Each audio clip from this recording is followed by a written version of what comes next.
So I know I said I wanted to have this done about 2 weeks ago, but then I died, and then I came back to life, and then I finally got around to shooting this, and then I was editing it, and then I lost some footage, and then all the holidays happened, and then I reshot some footage, and then I got to edit that, and now I'm done. So let's do this. Let's get into it. The Last Jedi. I've been having this conversation for a little while now. It's basically been happening since The Force Awakens has come out. This is interesting to me because I think it's important. I was born in '84, which is the same year that Return of the Jedi came out. Episodes 4, 5, and 6 were already created and in full bloom by the time I was able to comprehend a movie. So even though binge watching at the time wasn't really a thing, yeah, it kind of was, because that was the first really great series. And I was able to watch it from front to back and fall in love with the whole thing in, a span of 6.5 hours or however long it takes to watch the trilogy. So whenever we talk about the new movies, this is the first time we've ever had to wait. If we talk about the prequels, we always knew it was going to lead up to Darth Vader, correct? It was just kind of backfilling a bunch of details that we didn't know, but we always knew the ending. This is the first true time that we don't know where we're headed. We have no idea what the end of this third movie is going to be. We all have, I guess, aspirations or expectations or anticipations, whatever you want to call it, for the direction of this trilogy, but we don't know what the end is going to be. And I think that's really driving people crazy because they have sculpted in their minds already what these characters' futures were going to be a long time ago. So that, I think, is a big hurdle for us in dealing with how this new trilogy is unfolding. That being said, when it comes to The Last Jedi, I can understand how people can be really hung up on how Luke Skywalker's character has turned out. The Luke Skywalker that we see in The Last Jedi is nothing the way we remember last seeing him in The Return of the Jedi. And he showed up for 5 seconds in The Force Awakens. And even in that little tiny scene in The Force Awakens, you have hope. You have hope that they found this guy. He has been, on this island, and you want him to have been honing his force powers and becoming super strong and super wise and just kind of ready to come back and, be the guy who basically he's always been, which is a saves the day type of character. And then he's not. Here's where I think the 30-year gap kind of comes into play when we're talking about the details that were missing between the original trilogy and now this newest trilogy. When we last see Luke, he's super confident. He's leading a rebellion. He has just helped in destroying his second Death Star. He's converted his father from the dark to the light. He's really just at the top of his game. It's become a very hard pill to swallow, this giant change in character, because we don't really get to see any of it. And I don't know if I'm ready to be upset with that yet, because there's still another movie to happen. I don't know if there are details in there that we are going to get that we didn't get in this movie. That's a problem too. It's kind of the knee-jerk reaction of the diehard fan that you want to know everything already because we've always known the details. We always know the details. We don't know these details anymore. We still have 2.5 hours of movie to give us a lot of filler information. I don't know if we're going to get that or not, but it's a consideration that we need to make. There's some margin of error there that we have to give it because we just don't know yet. That's the reality of things. In this movie, as it stands, you don't get to see just how bad of a situation he encountered with Kylo. You don't get to see the things that he saw, that he speaks of during his confessions to Rey about Kylo during his training, or Ben Solo during his training. Things that were coming out of him that he noticed that were, from the dark side, and, senses his heart is so dark that it was more than he could possibly imagine. And it's a really, really large statement. It's a huge statement to make, but it doesn't really carry a lot of water. With movies, it's kind of like seeing is believing. You can't always just give us a line and let that be what we take for rote. Whenever you can deliver a visualization, but instead you take the short route and just give a small line and we're just supposed to bite on it, I can understand where people don't really see the magnitude of his feelings in all of this. It's really difficult to just drop lines in a movie and expect for everybody to just take that and grow it to the magnitude that it needs to be to accept that a character like Luke would run away from everything and become a giant coward. That's kind of what Luke has become in The Last Jedi. He dies a coward. And you can say that, yes, he gives his life at the end to ultimately let the rebels get away, but he doesn't really do it in the most courageous of ways. It's not like he showed up and fought that fight. He kind of used just like some smoke and mirrors. He didn't even die in battle. He died from force exhaustion or something of the sort. And that's a huge bummer. You don't want to see Luke go out that way. There's not enough of a redeeming quality in doing that. And I can understand if you're a fan like I am or more, or anywhere in my realm, that you would be upset about it. That's just not the way that we imagine Luke going out. If you imagine that Luke Skywalker was going to go out in a blaze of glory, you would have wanted it to be better than the one he was given. I think that's fair. The Last Jedi has a ton of positives. I want to focus on some of those because I think it's going to be easier to focus on the negatives and go deep on those. And I don't want to sound like I'm railing on this movie because I want to drive home the fact that I really do like this movie.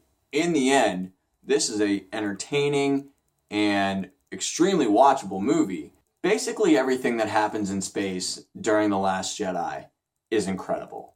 The Last Jedi revolves around a dire plot line that the Resistance cruisers can stay just out of range of the Star Destroyers. They will inevitably run out of fuel before the Star Destroyers do, and the Star Destroyers will pick them off one by one before annihilating everybody. So everybody that was evacuated from the Force Awakens, from the base that they were on, that Starkiller base was about to destroy, all of those people just hours later are under pursuit from the First Order and are about to be destroyed, just floating in space. Whether it's an assault on the cruisers from the First Order, the opening with Poe and his X-Wing flying through the guns, the surface cannons of the Dreadnought, and blowing them up and then bringing the bombers in.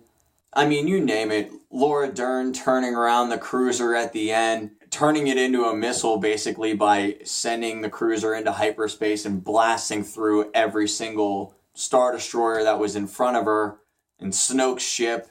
So if it happened in space, to me, it was pretty unbelievable.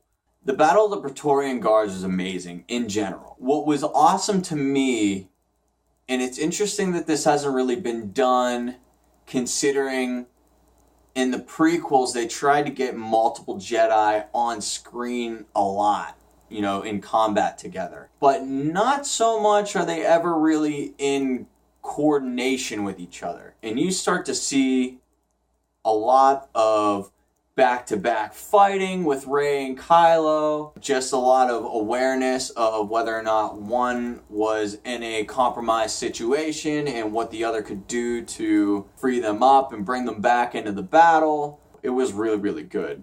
The entire battle at the end of the movie is incredible. Whether you're talking about the new AT-ATs that look like giant gorillas facing off against the monoski speeders. The planet itself was really cool, very unique idea. For the battle at the end between Kylo and Luke being what it is, Luke's force projection is actually there and not Luke in the flesh, is still pretty awesome. You can't really take away that was not a great sequence, that everything leading up to it wasn't amazing. That was still great. Tip of the cap to basically everything that makes up an action movie or makes up the action movie portion of Star Wars. A lot of people don't really like that Rey turned out to just be kind of nobody. That might be one of my favorite things. Whenever we think of Star Wars and we think of the Jedi, obviously we think of the Skywalkers. There's a reason why the movie revolves around this family, because they are extraordinary within the system of the Jedi, or the Jedi Order, I should say. You're not supposed to have attachments. You're not supposed to have family. You're not supposed to have girlfriends. You're not supposed to have wives. You're not supposed to have kids. They aren't supposed to be emotionally bound to things like that. The Skywalkers are the exception in this equation. And I think that's something that gets lost with people, because in the prequels, we get a glimpse of how many Jedi were in training, how many Padawans there were, how many Masters there were, how many Jedi were combat ready by the time they were like in their mid-teens. Attack of the Clones is probably one of the coolest scenes, because you see this massive horde of Jedi fight in a Greco-Roman Colosseum setting. You can't think that every single one of those people had parents that were in high places or were somebody special. It's like nonsensical. There was a system at the time that made those people be able to be identified. That's the only thing that's really missing in the current Star Wars, is that Jedi Order that was scouring the galaxy looking for these special skilled beings. All of these Padawans, all of these Jedi Masters did not come from miraculous birth, some other Jedi within the Order, or some Sith or something like that. Some people were just born stronger with the Force. Rey's background turning out to be just that is probably what's best for Star Wars, because it gets back to the root of, not everybody is a Skywalker. Had to turn on the light. Let's take a small detour away from Rey for a second, though, because this will come full circle, but it's going to go big full circle. I really enjoyed seeing the casino setting in Star Wars. We've gotten to see the other side of that, right? We've seen the cantina, we've seen Mos Eisley, we've seen dirty, grungy criminals, and we've seen poor people, slavery, and all this stuff in the underbelly of Star Wars. We never saw the other end. We saw the political side of Star Wars for sure. We never saw like the lavish side of Star Wars. There's a whole level of beings in the galaxy that like we really haven't intermingled with yet. So that was really interesting to get to meet them, and then to find out that these people were basically warlords, that all they did was sell weapons to either side with, no regard to who they were selling them to and what consequences that would bring to the galaxy. But it was fun because you got to see some goofy new aliens, and you got to see people getting drunk. It's just in a different light. Not that we haven't seen drunk people or we haven't seen goofy aliens before. It's just a new setting, and it was interesting. I liked it. That being said, though, that story arc is almost useless. It really does two things for the movie, and only two things. Before I get to those two things, if I'm going to just ignore the actual lack of purpose for everything, the only part I really didn't like, the horse race deal at the end where they escape, it just didn't work for me. Maybe if they would have shot it differently, it got too fluffy. The two things that this story arc does is, one, enables the First Order to find out the Resistance is trying to evacuate to the Salt Planet from the cruiser. If Finn and Rose never go to the Casino Planet, probably the Resistance never gets caught. The other thing is, and this is what brings it full circle, it doubles down on Rey's background, which is that you don't have to be anybody special to be strong with the Force. We meet the one kid who is a slave, and he's in the horse pen, and he's sitting there ready to hit the buzzer. Then you later find out he is strong with the Force whenever he goes and reaches for the broom, but he doesn't grab it. He Force pulls it to him, and then he sweeps a little bit. And then that's the final scene where he's holding the broom, and he looks like he's got a lightsaber, and it's all very Star Wars meta in that sense. So that's really the only thing that's good for that casino sequence with Rose and Finn. All in all, I just think that they didn't know what to do with Rose and Finn through this story. They didn't really have, well, they wanted to introduce Rose. They didn't really have anything for Finn to do. This is what they created. Because they created that, a couple other little spin-off things happened. There's the mutiny for Finn and Rose to complete the mission, even though they fail. But because they fail, Finn gets to face off with Captain Phasma. Captain Phasma is a wasted character. I don't even think that Phasma will go down in history the same way that Boba Fett does, because I'm pretty sure that's what they're aiming for. A character who never really did a whole lot during the movies but looks awesome so that people will love the character. I don't think that Phasma gets that. Whenever they were first making Star Wars, the original trilogy, Boba Fett was kind of an anomaly. He just looked awesome, and people loved him because of that.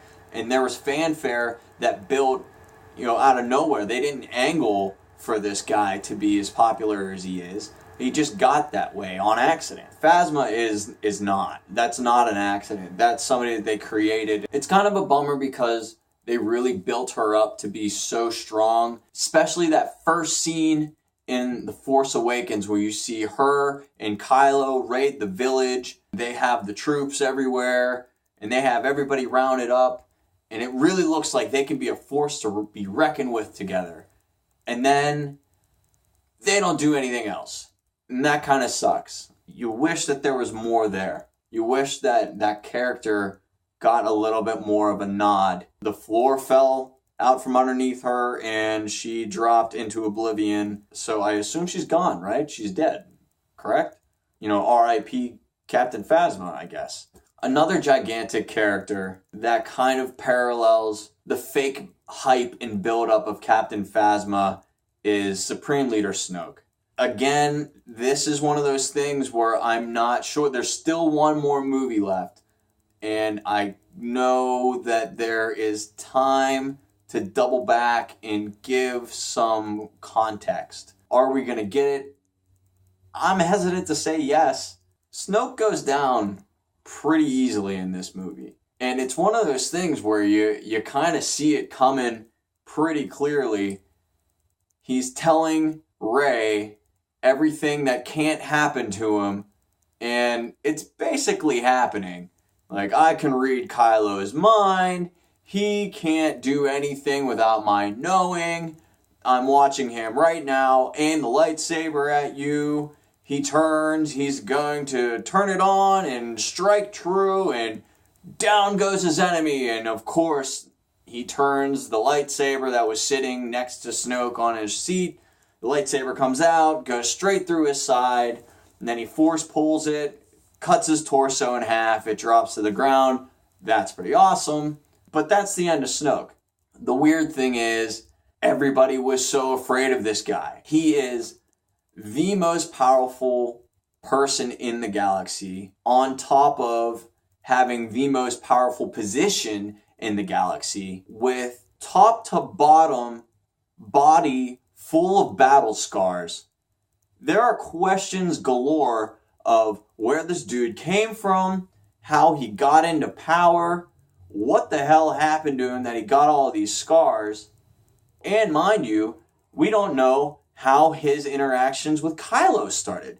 Like, there are a lot of questions here that are left unanswered, and that's fairly unacceptable whenever you think of the magnitude of this character. That is really, really big to just ignore. You can't just leave that out. That becomes a big issue if they don't address that in this next movie. And they can't leave it up to some side piece of canon to do all of that explaining. That's just not going to fly.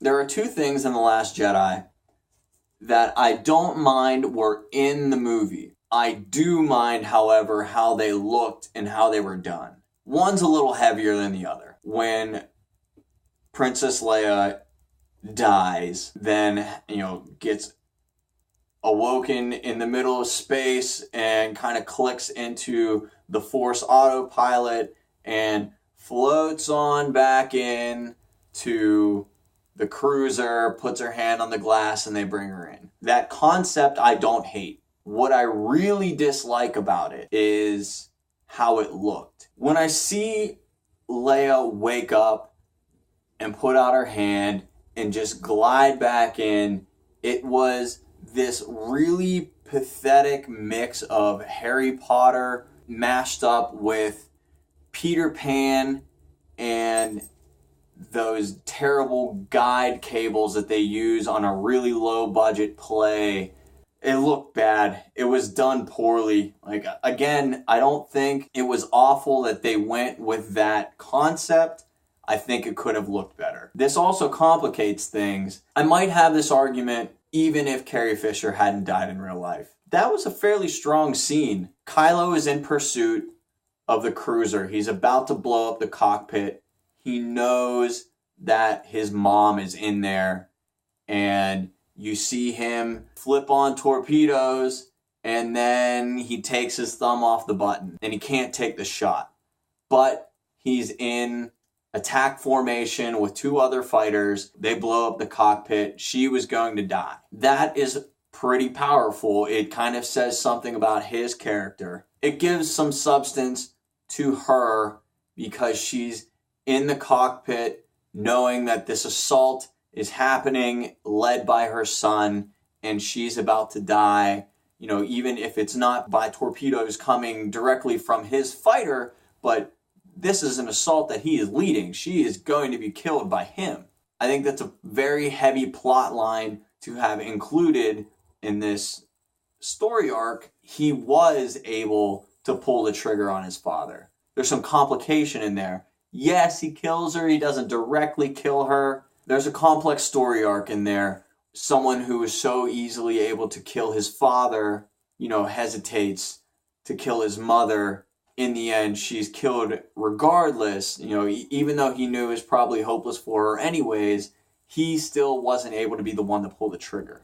Now, it really complicates things at the end of this movie because Princess Leia is extremely alive and Carrie Fisher is obviously not. The other thing that I really don't like the way it was done, but I don't mind that it was in the movie, the Yoda scene. I guess what I want to say is that we've gotten used to the Yoda from the prequels, and if you've been watching any of the cartoons, like the Clone Wars, we've been getting used to like this very serious, combat-minded, very wise. He's lighthearted, but he's not like goofy Yoda like we meet in The Empire Strikes Back, and we see a little bit in Return of the Jedi. That Yoda now kind of seems like he's got a little bit of a screw loose because he's been exiled for so long. Maybe I wouldn't have hated it so much. I went a little over the top where, he starts laughing and he's kicking his feet back. He's, I missed you.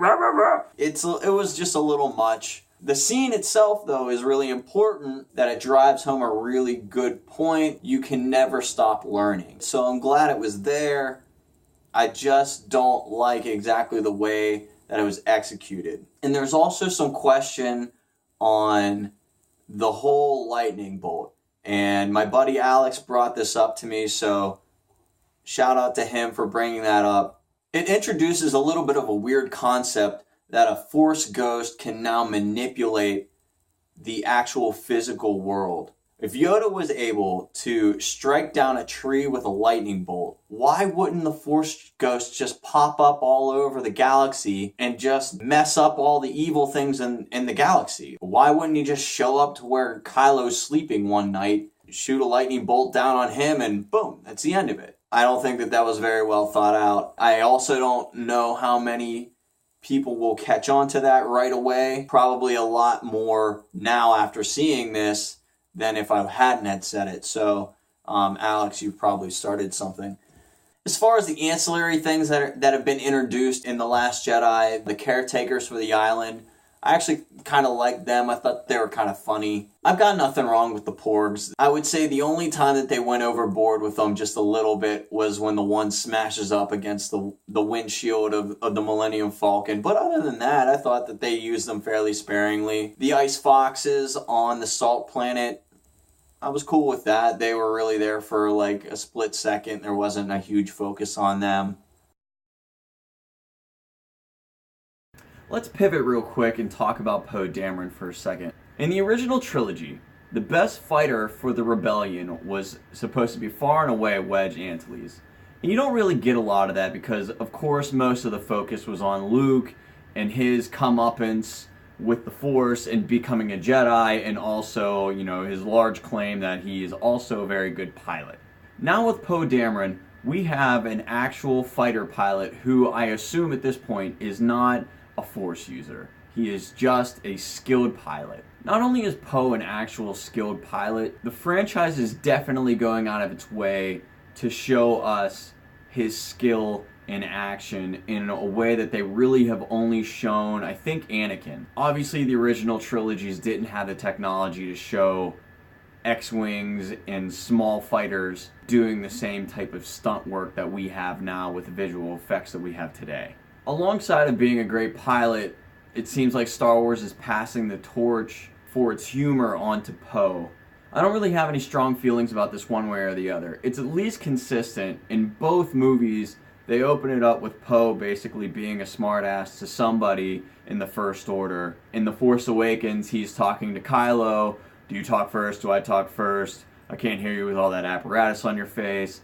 And then in The Last Jedi, he's sitting in front of a giant dreadnought asking for hugs instead of hucks, and, you know, saying that Princess Leia has a message for his mother.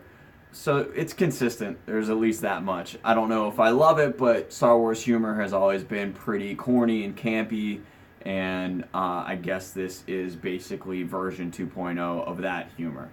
We didn't do a lot of direct discussion about Kylo. The way everything ends up in The Last Jedi, I see this ending one of two ways with him in the 9th movie. At the end of The Last Jedi, it's a little bit strange because Kylo is now Supreme Leader Kylo. We're not really sure what his motives are anymore. He doesn't seem to actually have a plan for the First Order short of smashing the Resistance and chasing down Rey, I assume, to kill her or to convert her. It brings up an interesting scenario for his character because he needs to either become some full-on evil genius as far as becoming a military leader and actually a governing leader on top of his crazy revenge that he wants to get on the Resistance. We do kind of just see him still being kind of childish because he loses again at the end. You know, he's just screaming no. He's, you know, in another fit of rage that we see from Kylo. So that's one side of it. Either he has gone full dark, or the other side is he is so insanely conflicted and he absolutely wants to seem like he's not conflicted that he is going to go so over the top to make it look like he wants absolutely nothing to do with whatever good is still in him. But it does seem very strange at the end of The Last Jedi that this kind of ties off his arc of motivation because Luke is dead. And I assume that he feels that. When it comes to Kylo and how he ends up, we can't really forget what Rey said, even though as she was experiencing seeing him turn to the light, saying that there's tons of conflict in him, that there's still good in him, etc., etc., etc., even though while she was seeing all of that, that was supposedly orchestrated by Snoke, we're starting to get a sense of how quickly and how powerful she's ramping up to be. So you can't really count her out whenever she has any sort of visions. And then there's also the fact that we don't really know whether or not Kylo knows that his mom is still alive. I don't think there was any indication that's been made one way or the other, or whether or not he knows that she's still running around with the Resistance right now. The Last Jedi still has a lot of parallels with The Empire Strikes Back. And we're not going to get into all of those really, but the idea of this, for the most part, is that it's still a very dark movie. The Empire Strikes Back was a dark movie in a much different way than The Last Jedi is a dark movie. Really, at the end of The Empire Strikes Back, you've lost really nobody. Everything is relatively still intact as far as the rebellion and the core group of people, despite Han, being shipped off to the Hutts right now. That's not the case at the end of The Last Jedi. We have lost Han in The Force Awakens. Kylo may or may not believe still that his mother is also dead. And now we've lost Luke. And we lose Luke in a less than redeeming fashion. Not only do we lose Luke, that's bad for morale when it comes to the Resistance, but even as just fans, we lose him in a way that was much less than desirable. Whatever this 9th movie is set up to be, the Resistance is in dire straits, regardless of them saying that they have some friends and other outposts that they tried to reach out to and none of them, answered the call. They're obviously divided. There's not a lot of unity, there's not a lot of faith, there's not a lot of hope, all these things that Star Wars is always built on. With so much being passed on to Rey and so much responsibility in her character to carry on everything that a Jedi is, it's really interesting to have to acknowledge that because she wasn't trained. Luke barely trained her on the island. He showed her a couple little things, and it wasn't really to train her to be a Jedi. It was to discourage her, and it was to show her that the Jedi needed to end. Now Rey is it. She is the last Force wielder, still very much in the mix of this giant conflict. What The Last Jedi sets up Episode 9 to be is the actual turning point in the Star Wars franchise, where they pass the torch from the main set of characters that we know to these new sets of characters. These new characters won't officially own Star Wars until all of the old characters have moved on in some aspect, whether they've all died or they've just run out of purpose. At this point, everybody looks like they're basically dead except for Princess Leia. So either she can make it through Episode 9 or she can pass away at some point throughout that movie, and then we can look forward to probably another trilogy focused solely on these new characters. Overall, when it comes to The Last Jedi, I can't say anything other than I definitely like the movie, with a few caveats that there could be things that I would be upset with after Episode 9 comes out if they're not addressed. This next movie is what everything is hinged on. That's a lot. That's a lot to be weighing on one episode of probably 2 hours, 2.5 hours of storytelling. Do I have any predictions for Episode 9? Yes, and it kind of also hinges on whether or not the Praetorian Guards are the Knights of Ren. And I really hope that they're not, because that would kind of go along with Snoke being a wasted character, Captain Phasma being a wasted character. We would then have lost the Knights of Ren in a pretty awesome battle, but we didn't get to see Kylo do any missions with them. We didn't get to see him be the leader of the Knights of Ren. We didn't actually get to see them be as ruthless as they are implied to be, as the hype says that they are. So my hope is that the Knights of Ren are off doing something. So that could be interesting, because there could be more story tying together The Last Jedi and The Force Awakens, and maybe a little bit of that 30-year gap that I've been saying has created some problems for the storytelling. Perhaps where the Knights of Ren are positioned currently can be used as a callback that ties in some details. I would hope, now that we have Kylo being Supreme Leader Kylo, that we get to see the Knights of Ren get called back. Hopefully the Episode 9 starts a little bit further in the future. We'll probably have a little bit of suspension of disbelief. The resistance will have probably grown a little bit. Hopefully Kylo will have become a little bit more calculated and a little bit more devious as a leader and a planner, to actually be the antagonist, to actually be the main villain.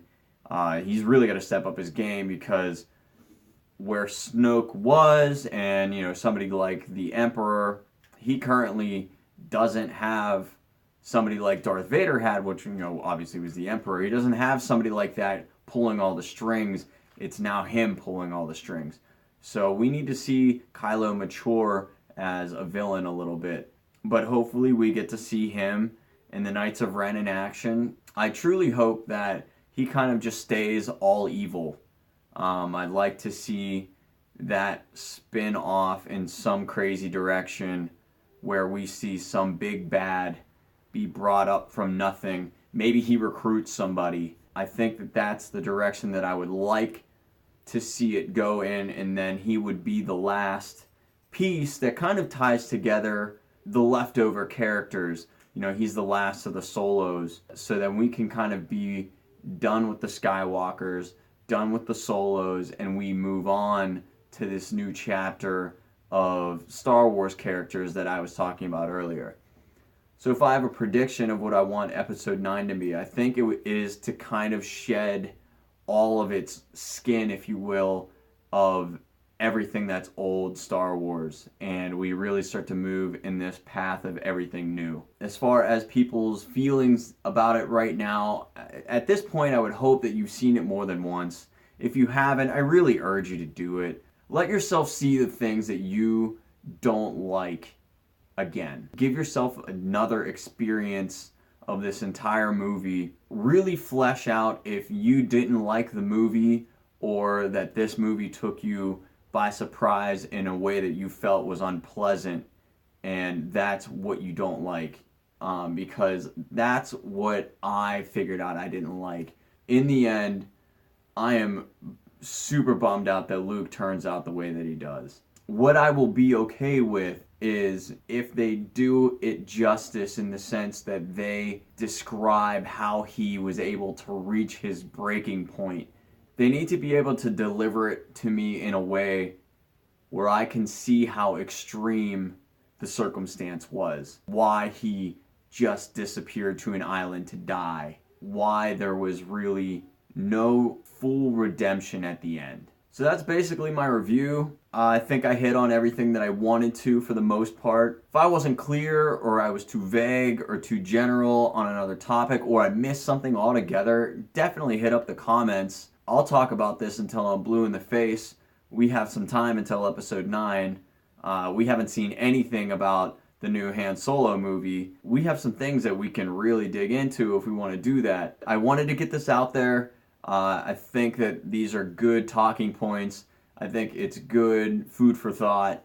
And as far as my opinion goes, it's generally positive. It's much more positive than negative. Like I said, with still the opportunity for that to be swung in a different direction if Episode 9 doesn't answer the questions or fill in the details that I feel are significant. Not just significant, like extremely significant. It would be egregious if they were to keep plowing forward and not address these details. So I guess I'm going to call it a day on this. This will be the end of my first official vlog. Fairly long format. Always create. May the Force be with you.